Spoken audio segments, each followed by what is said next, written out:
ito ay rated SPG. Striktong patnubay at gabay ng magulang ang kailangan. Maaaring may masiselang tema, lengguwahe, karahasan, sexual, horror o droga na hindi angkop sa mga... Nakapag-donate na nga itong si Ashley dito nga kay Jasmine at unti-unti na nga gumagaling itong si Jasmine. Subalit may epekto naman nga ang operasyon na naisagawa nga dito kay Ashley. Nanginginig nga ang buong katawan niya at nangingisay.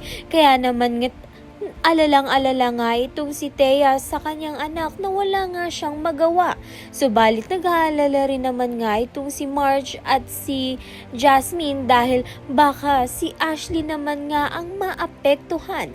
Sa kabilang banda naman nga nagplano na nga itong si Thea at diniin niya nga kay Edward na dapat na si Marge ang magbayad sa mga nangyari nga sa kanyang anak na si Ashley dahil si Ashley nga ang naghihirap upang ang gumaling ang kanyang anak na si Jasmine. Kaya naman nga't malalaman nga natin kung ano ang gagawin nito ni Edward kay Marge. Kaya naman nga't yan at iba pa ang dapat nating pakaabangan.